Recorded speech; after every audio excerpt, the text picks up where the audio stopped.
The wine glass shattered against the hardwood floor before I even understood what happened. I was sitting at the far end of the table, next to my grandson Mason, when I heard the crack. Not the wine glass, that came a second later. The crack came from Mason's chair hitting the wall. His father-in-law, Richard, had shoved him. Mason was 8 years old. He weighed maybe 60 pounds. And Richard, a man built like a linebacker gone soft with age, had grabbed the back of his chair and shoved it hard enough to send my grandson sliding across the floor into the dining room wall. The room went silent. Even the ice maker in the kitchen seemed to stop. I set my fork down slowly. My hands didn't shake. They used to shake a long time ago, back when I was young and hot-headed. Not anymore. Now they just went still, like a lake before a storm. "What is wrong with you?" my daughter Claire screamed, rushing to Mason's side. Richard didn't even look sorry. He straightened his collar like he'd just swatted a fly. The kid wouldn't stop kicking my chair, I told him twice. Mason was crying, holding his elbow, his small chest heaving. There was a red mark forming on his forehead where he'd caught the corner of the buffet table on the way down. I stood up. "I want you to understand something about me before I go any further. My name is Walter Higgins. I'm 68 years old. For most of my life, people have looked at me and seen an old man who fixes things around the house, who drinks his coffee black, who doesn't say much at family dinners. That's exactly how I like it. I never correct people when they underestimate me. I've learned that being underestimated is a gift if you know how to use it, but nobody touches my grandson." "Richard," I said, my voice calm, "you need to apologize to my grandson right now." Richard turned to me with the kind of smirk men like him give old men like me. The kind of smirk that says, "Sit down, this doesn't concern you." "He's fine," Richard said. "Kids need discipline. Maybe if his mother—" "Don't," I said. Just that one word. But something in the way I said it made the room go quiet again, quieter than before. My son-in-law, Derek, Richard's own son, was standing near the kitchen doorway. He hadn't moved. He hadn't said a word. That told me everything I needed to know about the kind of man Derek had become in the 3 years since he married my daughter. Claire had Mason in her arms now, checking his elbow, whispering to him. Her hands were trembling. Mine were not. I walked around the table, slowly. I am not a big man, I never was. But I've been told my whole life that there's something in my eyes that makes people stop talking when I look at them a certain way. I don't know what it is. I never had to think about it much, because for the last 20 years I never needed to use it. Tonight I needed it. "Richard," I said again, standing close enough now that he had to look up slightly to meet my eyes. "You put your hands on an 8-year-old boy, in front of his family, at a dinner table." "He was being disrespectful," Richard said, but his voice had lost some of its certainty. "He's a child. You don't know how kids are raised these days, old man." There it was, old man. He said it the way people say it when they think it's an insult, when they think a man my age has nothing left to offer except memories and stiff knees. I smiled. Not a friendly smile, a smile I hadn't used in a long, long time. "I want to tell you something about myself, because it matters for what happens next. For 31 years, before I retired, I worked a job most people at that table didn't know the full truth about. Everyone assumed I'd been a mechanic, or maybe a foreman at a warehouse. That's what I let them believe. It was easier that way. Safer for everyone, including me. The truth was different. But I'll get to that. What matters right now is this. I have spent my entire life around men who thought their size, their money, or their last name made them untouchable. Richard was nothing new to me. He was, in fact, painfully familiar. A man who bullied smaller people because it made him feel powerful, and who had never once in his life faced a consequence that scared him. That was about to change. "Get out of my daughter's house," I said quietly. Richard laughed. An actual laugh, short and disbelieving. "Excuse me, you heard me. This is my son's house too," Richard said, gesturing at Derek, who still hadn't moved from the doorway, still hadn't said a single word in defense of his own son. "I don't take orders from some retired nobody." I looked at Derek then, really looked at him. He wouldn't meet my eyes. "Derek," I said, "your father just threw your son into a wall. Say something." The silence that followed was worse than anything Richard had said all night. Derek opened his mouth, closed it, and looked down at the floor like a man who had made his choice a long time ago and was only now realizing what it cost him. Claire made a sound, something between a gasp and a sob, and carried Mason out of the dining room toward the stairs. I followed them halfway. then stopped in the hallway. I could hear Claire upstairs, her voice soft and shaking as she comforted Mason. I could hear the television Mason had been watching before dinner, still playing quietly in the living room, some cartoon with cheerful music that felt wrong against everything happening in that house. I turned back toward the dining room, where Richard was pouring himself another glass of wine like nothing had happened. That told me something important. Men like Richard don't stop because you ask them to. They don't stop because you're angry. They only stop when they understand, truly understand, that there will be a cost. I pulled my phone out of my jacket pocket. Richard glanced over, still smug. "Who are you calling? The police? Go ahead." "It's my word against a kid who was kicking my chair. I didn't call the police." I scrolled through my contacts until I found a name I hadn't called in almost 15 years. A name most people in my life had never heard me say out loud. A name that belonged to a different version of me, one I had folded up and put away in a drawer when I retired. The way you put away a uniform you never expected to wear again. I pressed call. It rang twice. "Walter," the voice on the other end said. "Surprised, careful. It's been a long time. I need a favor," I said, watching Richard through the doorway as he sat back down at my daughter's table like he owned it, "and I need it fast." There was a pause on the line. Then the voice, older now, roughened by years I hadn't witnessed, said something that made my chest tighten. "Is this about Mason?" I stopped walking. "How do you know my grandson's name?" Another pause, longer this time. "Walter," the voice said, quiet and serious. "We need to talk, not on the phone. There's something you don't know about Richard Callahan, and it's bigger than what happened at your dinner table tonight." I looked back through the doorway one more time. Richard was laughing about something with Derek. Like the last 10 minutes hadn't happened at all. Like my grandson wasn't upstairs right now with a bruise forming on his forehead. "I'm listening," I said. "Not like this," the voice replied. "Tomorrow morning, my office. Bring nothing but yourself and don't tell your daughter anything yet." The line went dead. I stood in that hallway for a long moment, my grandson's cartoon still playing softly in the next room, my daughter's quiet crying drifting down from upstairs, and Richard's laughter carrying from the dining room like he'd already won. He had no idea who he was dealing with. He had no idea what I used to be. And he had no idea that the phone call I'd just made was about to unravel something far bigger than one bad dinner. I didn't sleep that night. I lay in bed, staring at the ceiling fan, turning slow circles above me, thinking about the voice on the phone, thinking about the way it said Mason's name like it already knew him, like it had been watching from somewhere I couldn't see. My wife, Evelyn, passed 6 years ago. Some nights the house still feels too quiet without her breathing beside me. That night, the quiet felt different, heavier, like the house itself was waiting for something. By 6 in the morning, I gave up on sleep entirely and made coffee in the kitchen, black, the way I always take it. I sat at the small table by the window and watched the sun come up over the yard, over the old swing set I'd built for Mason 3 summers ago, the one Claire kept saying they should take down now that he was getting older. I always told her to leave it. Some things are worth keeping past their useful age. Claire called me at 7. "Dad," she said, and I could hear in her voice that she'd been crying most of the night too. "Mason has a bruise on his forehead. I want to press charges." "Don't do anything yet," I said. "Dad, that man threw my son into a wall. I know what he did, Claire. I was there." I kept my voice steady, the way I'd learned to keep it steady decades ago in rooms far worse than that dining room. "I need you to trust me for a few days. Can you do that?" There was a long silence on the line. Claire has always been able to read me better than anyone, even better than Evelyn could sometimes. She gets that from her mother, that quiet instinct for knowing when something is being left unsaid. "You know something," she said finally. "Something about Richard." "I'm finding out," I told her. "Let me find out first." She agreed reluctantly and made me promise to come by that afternoon to see Mason. I promised. Then I hung up and got dressed for a meeting I hadn't expected to ever need again. Before I go further, I need to tell you who Claire married into and how we got to that dinner table in the first place. Derek and Claire met 6 years ago at a hospital fundraiser. Derek was charming in the way certain men are trained to be charming. All firm handshakes and easy smiles, the kind of man who remembers your name the first time he hears it and uses it 3 more times in the same conversation.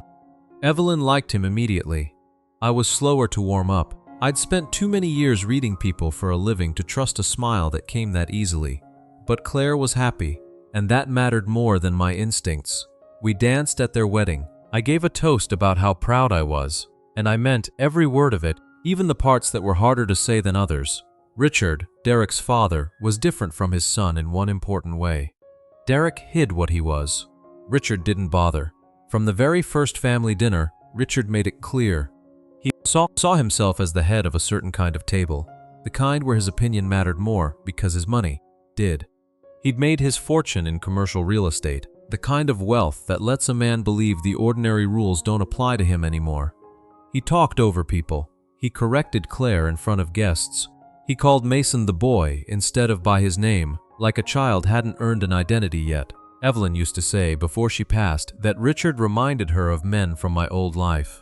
Men who mistook cruelty for strength. She wasn't wrong, but even she never knew how right she was. Mason came into the world 3 years into Claire and Derek's marriage. A small, serious baby who grew into a small, serious boy who loved dinosaurs and asked more questions than any child I'd ever known. He used to climb into my lap on Sunday afternoons and ask me things like why the sky doesn't fall down and why some people are mean when it doesn't help them get anything.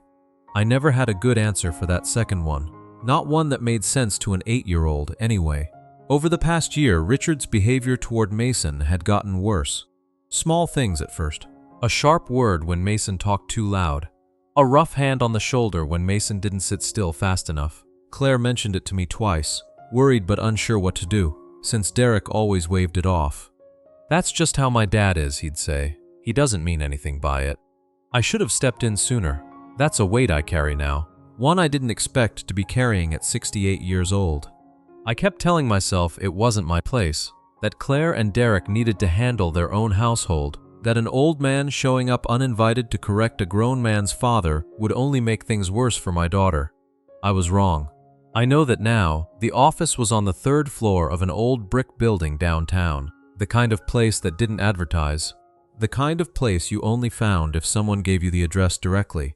The name on the door read simply, J. Mercer, attorney. Jim Mercer had aged the way men age when they've spent their lives carrying secrets that weren't their own to tell. Gray at the temples now, deep lines around his eyes, but the same sharp, watchful look I remembered from 15 years ago, back when we last worked together on something I still wasn't allowed to talk about at dinner parties.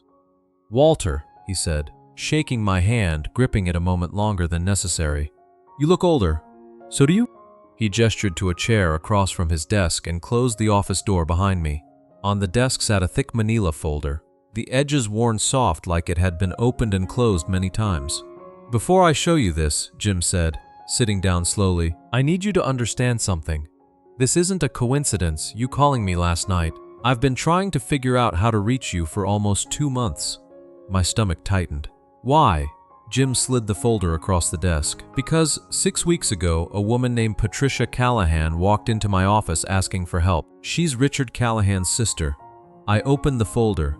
Inside were photographs, financial documents, a handwritten letter with cramped, urgent handwriting. My eyes moved across the first page, and the coffee I'd had that morning turned sour in my stomach. "Walter," Jim said quietly, "Richard Callahan isn't just a man with a temper. He has a history, a long one. And it doesn't stop at raised voices."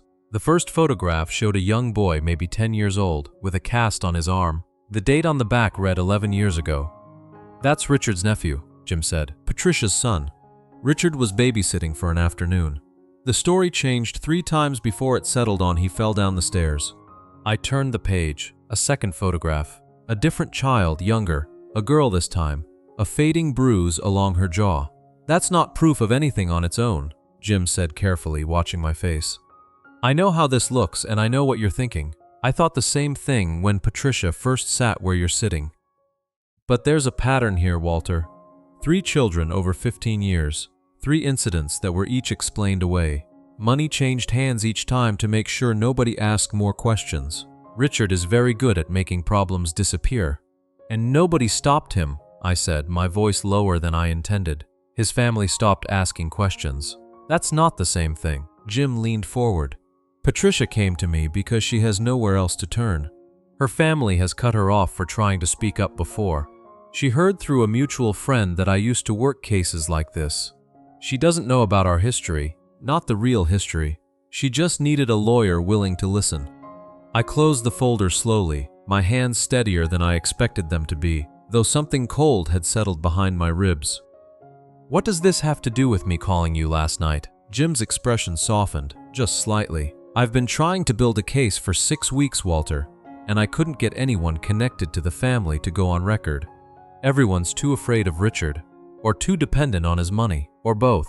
Then last night you call me out of nowhere, and you tell me Richard just threw your grandson into a wall at a family dinner. He let that sit in the air between us. You may be the first person in 15 years, Jim said, with both the courage and the standing to actually stop him." I thought about Mason then, the way he'd looked crumpled against that wall, the way his small chest had heaved when Claire scooped him up. I thought about the boy in the photograph with the cast on his arm, and the girl with the bruise along her jaw, children whose names I didn't even know yet, but who suddenly felt connected to my grandson by something ugly and unbroken. "I need everything you have," I said. "Every document, every name, every date." "There's something else," Jim said, and something in his tone made me go still. "Patricia mentioned that Richard has been talking recently about setting up a trust, reworking his will, cutting certain family members out, favoring others." He paused. "Including Derek and by extension, Mason. Why would that matter?" "Because money is the only language Richard actually respects," Jim said. "And if we're going to build a case strong enough to protect Mason and stop this pattern for good, we're going to need more than one brave witness. We're going to need a strategy. And Walter," he hesitated, choosing his next words carefully, "given what you used to do for a living, I think you're exactly the person who knows how to build one." I sat back in the chair, thinking of 31 years most people at that dinner table knew nothing about, thinking of skills I'd folded away and told myself I'd never need again. I thought I was done with that life. I was wrong about that too. "Tell me everything," I said, "starting now." I went to see Mason that afternoon like I promised Claire I would. He was sitting on the living room floor, surrounded by his dinosaur figures, a small bandage taped above his eyebrow where he'd hit the buffet table. When he saw me, he smiled the way he always does, like nothing in the world was wrong, and held up a triceratops. "Grandpa, this one's the strongest because of his horns, that right?" I sat down on the floor next to him, my knees complaining the whole way down. "Stronger than the T-Rex? The T-Rex has bigger teeth, but the triceratops doesn't back down. That's why he wins." I looked at that bruised, serious little face, and something in my chest ached in a way I hadn't felt in years. Claire watched us from the kitchen doorway, arms crossed, exhaustion written into every line of her posture. When Mason got absorbed enough in his dinosaurs, she waved me over quietly. "What did you find out?" she whispered. I hadn't planned on telling her everything yet. Jim and I had agreed to move carefully, to build the case before anyone confronted Richard again, and gave him a chance to cover his tracks the way Jim said he'd done 3 times before. But Claire is my daughter, and I have never been good at lying to her. "Richard has done this before," I said quietly. "Not just with Mason, with other children in the family. A long time ago and more than once." Claire's face went pale. "What do you mean, done this before?" "I mean I need you to trust me for a little longer. I'm working with someone who can help. But if you go to the police right now with just last night, Richard's lawyers will bury it in a week, and he'll make sure you and Derek never see him as anything but the victim in this. I need time to build something that actually holds. And if he hurts Mason again before you're done building it?" That question sat between us like a stone. "He won't get the chance," I said. "I'll make sure of that." Derek came home while I was still there, loosening his tie the way he did every evening, calling out a greeting before he even saw who was standing in his kitchen. When he spotted me, his easy expression faltered. "Walter," he said, "I wasn't expecting you. We need to talk," I said, "without your son in the room." Claire sent Mason upstairs to play, and the 3 of us stood in that kitchen, the same kitchen where 100 ordinary family moments had happened. Birthday cakes and homework help and Sunday pancakes, and none of it felt ordinary anymore. "Your father has done this before," I told Derek. "To other children, more than once." Derek's jaw tightened. "You don't know anything about my father. I know more than you think." "He has a temper," Derek said, his voice rising slightly. "I know that, but he's not some kind of monster.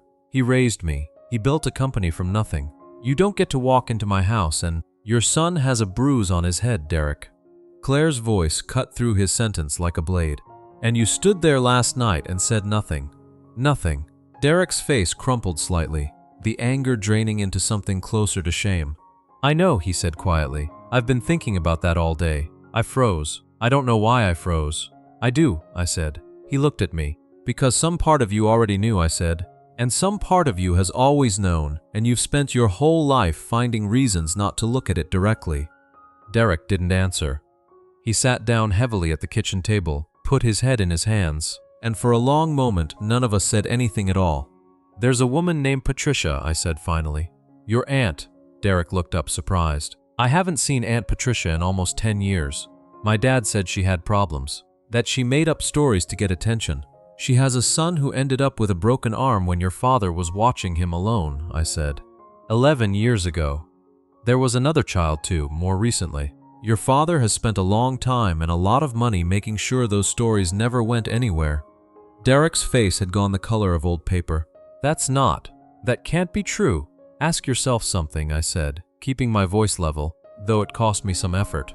"Why did your father cut his own sister out of the family? What story did he tell you about that, and did you ever hear her side of it?" Derek didn't answer. He didn't need to. I could see the answer settling into him, slow and unwelcome, the way truth does when it arrives too many years late. "I need to think," he said finally, standing up so fast his chair scraped hard against the floor. "I need to think about all of this." He walked out of the kitchen and up the stairs, and a moment later I heard a door close, not slammed, just closed, quiet and final, like a man shutting himself away from something he wasn't ready to face. Claire looked at me, tears standing in her eyes. "What do we do now? We wait for him to choose," I said. "And if he chooses wrong, we protect Mason without him." 3 days passed.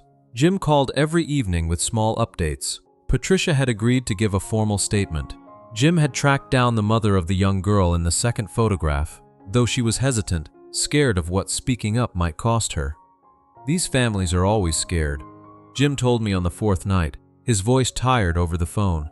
Richard's made sure of that for 15 years. He's very good at making people believe silence is safer than the truth.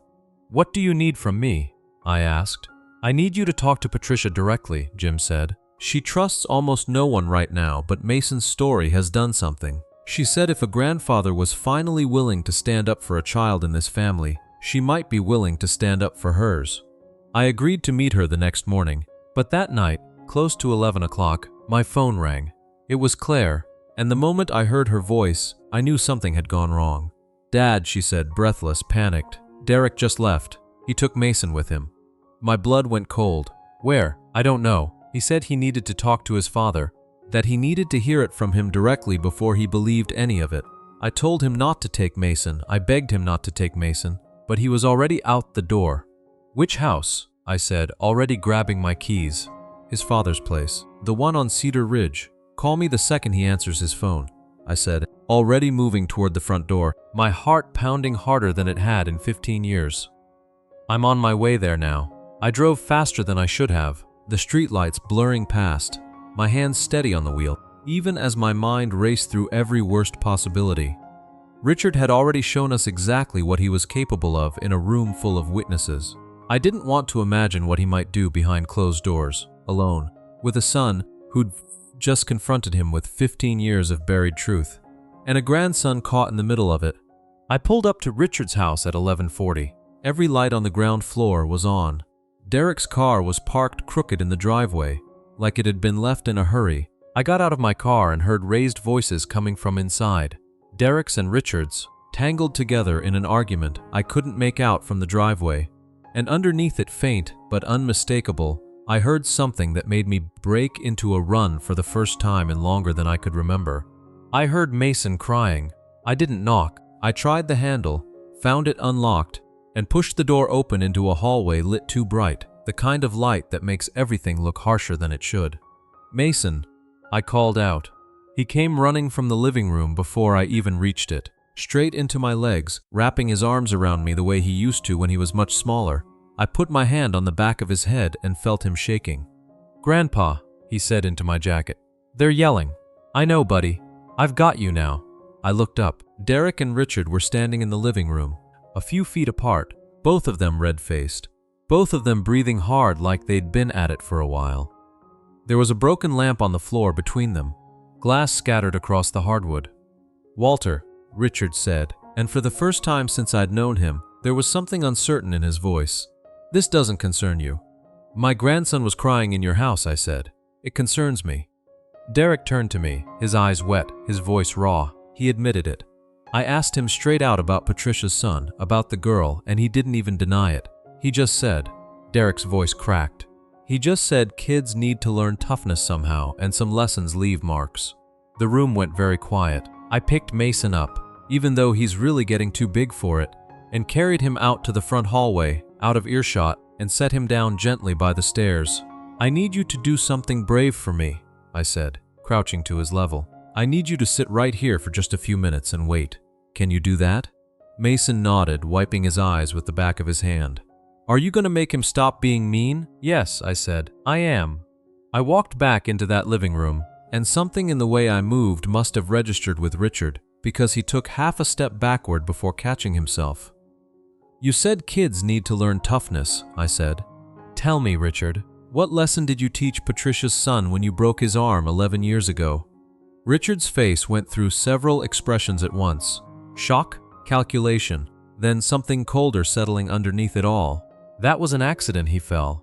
And the girl? Did she fall too?" Derek made a sound like he'd been struck. "You don't know what you're talking about," Richard said. But the certainty was gone from his voice now, replaced by something thinner, something scrambling to hold its shape. "I know exactly what I'm talking about," I said. "I've spent the last 4 days talking to a lawyer, and a woman named Patricia, and a mother who's been too afraid to speak for years. I know about the money that changed hands. I know about the silence you bought 3 times over with people who trusted you." Richard's eyes narrowed. "Who are you, really? A retired what? A foreman? You think you can walk into my house and threaten me with rumors from a bitter woman I cut off years ago?" I took one step closer. "For 31 years, I said, my voice quiet and even, I worked for the Department of Justice, in a unit that investigated exactly this kind of pattern. Men who hurt children and used money and reputation to make sure nobody ever proved it. I've built cases against men far more powerful than you, Richard. I know what a paper trail looks like when someone's been paying to keep the truth buried, and I know how fast it falls apart once the right people finally start talking." The silence that followed was absolute. "You're bluffing," Richard said, but his voice had lost all its weight. "Ask your sister," I said. "Ask her tomorrow, because she's giving a formal statement to my attorney at 9 in the morning. Ask the mother of the little girl with the bruise on her jaw. Ask yourself how many more people have been waiting 15 years for someone to finally believe them." Derek sank onto the arm of the sofa like his legs had stopped working properly. "Dad," he said, his voice breaking apart, "tell me it isn't true. Tell me right now, and I'll believe you." Richard looked at his son for a long moment. Something flickered across his face that might have been the last honest thing he ever showed either of us. A flash of fear, quickly buried under decades of practiced control. "You don't understand what it takes to raise strong children," Richard said, quieter now. "The world doesn't go easy on people. I never did anything that wasn't for their own good." "You broke a 10-year-old's arm," Derek said, standing up now, his whole body shaking. "That's not discipline, Dad. That's not toughness. That's something else, and I think you've always known exactly what it is." Richard didn't answer. I pulled out my phone and dialed Jim's number, watching Richard's face the whole time. "It's Walter," I said when he answered. "I'm at Richard Callahan's house. Derek is here, and he just heard the truth from his father directly. I think it's time to move forward with the case. Is everyone safe?" Jim asked. "For now," I said. "But I want this handled properly, starting first thing tomorrow. Patricia, the other family, everything you've built. I want it moving before he has time to make it disappear again." "I'll have everything ready," Jim said. I hung up and looked at Richard, who was standing very still now, the anger drained out of him, replaced by the look of a man watching his careful life come apart in real time. "This isn't over," Richard said, but it sounded less like a threat and more like a man trying to convince himself. "You're right," I said. "It isn't, but it's finally starting." The next morning, Patricia sat across from Jim's desk, with her hands folded tightly in her lap, and I sat beside her, the way Jim had asked me to, because she'd said on the phone that having another parent in the room, someone who understood what it meant to fail to protect a child soon enough, would make it easier to finally say everything out loud. "He broke my son's arm," she said, her voice shaking but steady enough to keep going. "And when I tried to report it, my own family turned on me. My father told me I was destroying this family over an accident. My mother stopped speaking to me for 6 years before she passed. I lost almost everyone I loved because I told the truth, and nobody believed me. I believe you," I said. Patricia looked at me, and something in her face broke open. Years of held breath finally released. Nobody in this family has ever said that to me before. Over the next 2 hours, Jim recorded her full statement, cross-referenced it with the old hospital records he'd already gathered, and made calls to the mother of the young girl, who agreed, after hearing Patricia had finally come forward, to give her own statement as well. By early afternoon, Jim had what he needed to take the case to the district attorney's office, not just for what had happened to Mason, but for a pattern of abuse spanning 15 years, 3 children, and a small fortune spent making sure the truth never surfaced. "This is going to move fast now," Jim told me as we left the building. "Once the DA's office sees this pattern laid out with documentation, they won't sit on it. Richard's lawyers will try to slow things down, but a paper trail this long doesn't disappear just because someone's rich." I thought about Mason's small, serious face, the bruise fading slowly above his eyebrow, and the way he'd ask me why some people are mean when it doesn't help them get anything. I still didn't have a good answer for him, but for the first time in a long time, I had something better than an answer. I had a plan that was already working. 6 weeks passed before the case truly closed, and they were 6 of the strangest weeks I'd lived through in a long time.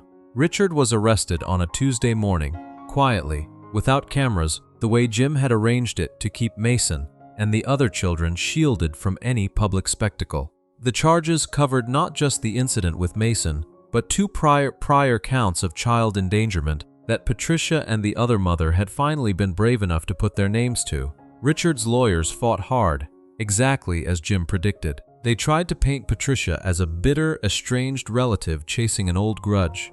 They tried to argue the medical records from 11 years ago were too old to matter. But paper trails, once they start unraveling, are hard to stitch back together. The money transfers Richard had made to the first family, meant to buy their silence, ended up being some of the strongest evidence against him. A man doesn't pay $80,000 to a stranger for nothing. In the end, Richard took a plea deal rather than risk a trial that would have dragged every ugly detail into open court. He would serve time. Not as much as I wanted, if I'm honest, but enough that a judge formally recognized, on record, what he had done to 3 children over 15 years. Enough that he'd never again sit at a family dinner table believing he was untouchable. Patricia cried when Jim called to tell her. Not from sadness this time, she told me later.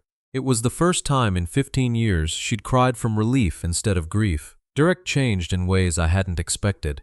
He didn't disappear into denial, the way some men might have. He didn't try to defend his father to save face. Instead, he did something harder. He sat Claire and me down one evening, a few weeks after the arrest, and told us he wanted to go to therapy, not just for himself, but as a family, because he was starting to understand how deeply his father's version of strength had shaped the man he'd become. The man who froze in a doorway instead of protecting his own son. I keep thinking about that night, he told me, his voice low, about standing there and saying nothing while my father hurt Mason. I keep asking myself what kind of father does that. The kind who's still learning, I said. The kind who has time to become a different one. He looked at me like he hadn't expected forgiveness, like he thought I'd come to that house with nothing but judgment. I'm not going to pretend that night didn't happen, I told him. But I watched you choose the truth over your father, even when it cost you everything you thought you knew about him. That matters, Derek. What you do next matters more than what you didn't do that night. Claire reached over and took his hand, and for the first time in weeks, I saw something like hope pass between them. Patricia came to dinner for the first time in 10 years, on a Sunday in late autumn. She stood nervously on the porch for a long moment, before Claire opened the door and pulled her into a hug neither of them had expected to need so badly. Her son, now 21, came with her, tall and quiet, carrying himself like a man who'd spent a long time believing his pain didn't matter to anyone. Mason took to him immediately, showing him the dinosaur collection like he'd known him his whole life, and I watched from the kitchen doorway as an old wound in this family finally began, slowly, to close. "Thank you," Patricia said to me quietly, while Claire and the others set the table. "For believing me, for doing something when nobody else would. You did the hard part," I said. "You spoke up after 15 years of silence. That took more courage than anything I did. You made it possible," she said. "I don't think I could have done it without someone finally standing beside me." That night, after everyone had gone home and the dishes were dried and put away, Claire found me sitting on the back porch, looking out at the yard where Mason's old swing set still stood, a little more weathered now, a little more loved. "Dad," she said, sitting down beside me, "I need to ask you something. That night on the phone when you called your old friend Jim, what did you used to do, really? Mom always said you worked in shipping and logistics." I smiled, the way I do when I'm about to finally set something down I've carried a long time. "For 31 years, I said, I investigated men like Richard. Men who hurt the people who trusted them and used their money or their names to make sure nobody ever proved it. I put away men far more dangerous than him, Claire. I just never talked about it, because your mother and I decided a long time ago that you and your brother deserved a normal childhood, not one shaped by the things I saw at work." Claire was quiet for a while, taking that in. "Were you scared?" she asked. "That night, walking into Richard's house?" "No," I said, and meant it. "I've been scared plenty of times in my life, in rooms far worse than his living room. That night wasn't fear. That night was just a job I never expected to have to do again, for the person who matters to me more than anyone in this world." She leaned her head against my shoulder, the way she used to when she was young, and we sat there together in the quiet, watching the last of the evening light fade behind Mason's old swing set. A year later, almost to the day, we gathered again for a family dinner. Different table this time. Claire and Derek had moved to a new house, one without Richard's shadow hanging over every room. Patricia and her son came, and so did the mother of the young girl from all those years ago, her daughter now laughing freely at the far end of the table, a sound that felt like something hard-won. Mason sat beside me, older, now a little taller, telling anyone who'd listen about a new dinosaur he'd learned about that week, something with a name too long for most people to pronounce. "Grandpa," he said between bites, "remember when you told me the Triceratops doesn't back down because of his horns? I remember." "I think that's you," he said simply, like it was the most obvious thing in the world, and went right back to his dinner. I didn't say anything to that. I just put my hand on the back of his chair, the same chair that had once been shoved into a wall, and let myself feel for a quiet moment something like peace. I spent 31 years believing that the most important work of my life was already behind me, folded away in old case files, and a career nobody at that table ever fully understood. I was wrong about that too. The most important work of my life was still sitting right beside me, asking questions about dinosaurs, safe and laughing, and finally at last, exactly where he belonged.